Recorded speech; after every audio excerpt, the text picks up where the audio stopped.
Winston, also known as Eagle, is a friendly red engine who lives on the island of Sodor. He is always willing to come to those in need. He is mixed traffic, meaning he can pull both freight cars and coaches quite easily. Now, it's been some time since Sir Topham Hatt had retired Edward the Blue Engine so that he could rest.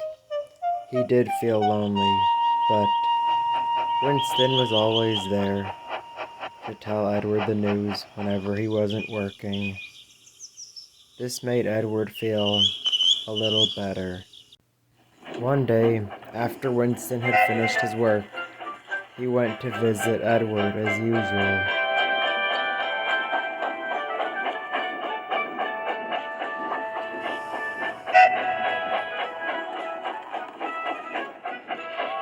But what he saw made him ground to a halt. He saw the bigger engines. They were all making fun of Edward, and Edward did not look happy. He could hear them say, "The driver won't choose you again. He wants big, strong engines like us." Winston could tell that what the big engine said hurt Edward deeply, because deep down, he knew that they were right. He hadn't been out in days. Winston was so disgusted by this, he left without saying a word. Later that day, Eagle saw Johnson and Timothy and told them everything he had witnessed. "I never liked those big engines, always so arrogant and think they're so great. Look down on us smaller, older engines." "Agreed," chimed in Adam. "But what should we do?"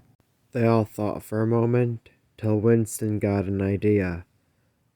"I can do that," he said.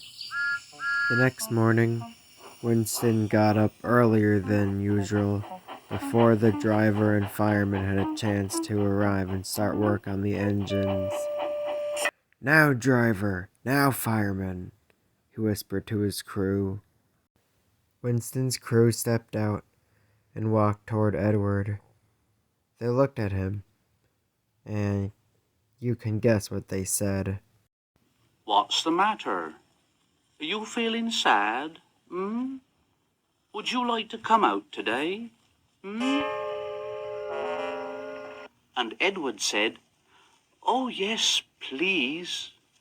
So the fireman lit the fire and made a nice lot of steam. Then the driver pulled the lever and Edward puffed away.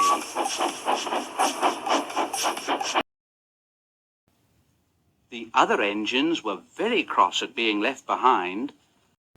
Eagle smirked as he watched the look of terror on the larger engines' faces, and when the real driver and fireman arrived, he told them that the other engines were ill, and so they took him out instead. Winston puffed cheerfully out of the sheds. He couldn't see the other engines' faces, but he could feel them glaring at him. Thanks to Winston, Edward had the best day out he'd had in a long time. His pistons pumped and his boiler bubbled. Despite being out of action for so long, Edward worked hard all day. The coaches thought he was very kind, and the driver was very impressed that he decided to take him out again the next day. That night, Winston puffed back to the sheds where he could hear the big engines talking about Edward. "I can't believe it!" shrieked 98462. "They let that bucket of bolts out today! How is that possible?" "I know," said a visiting engine called Clarence. "I just got here, but I can tell that Edward is an engine with very little power." "You can say that again," snapped 98462. "Since you got here, he's been nothing but take up space." Gordon, despite having all his pride, knew when too much was too much. Edward's design, he began, was okay in one point in time, but then modernization came about, and there became less use of engines like him, but that does not make him any less useful than any of us.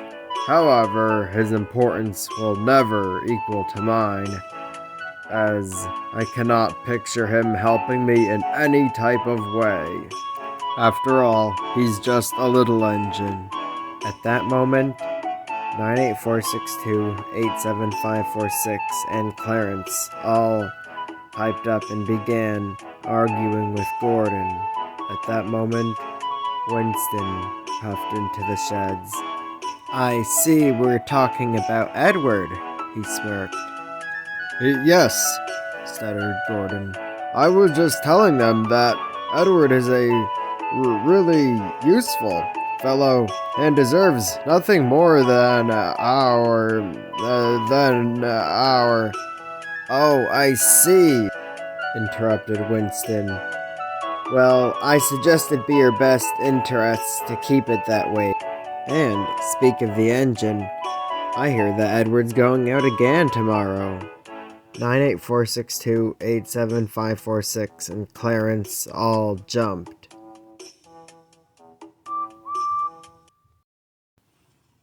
And he told the other engines in the shed that night, "I'm going out again tomorrow.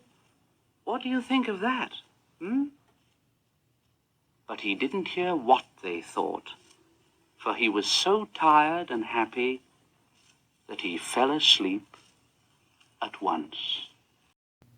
"Don't worry, little Edward. I'll pull the express tomorrow, and then you'll see how important I am,"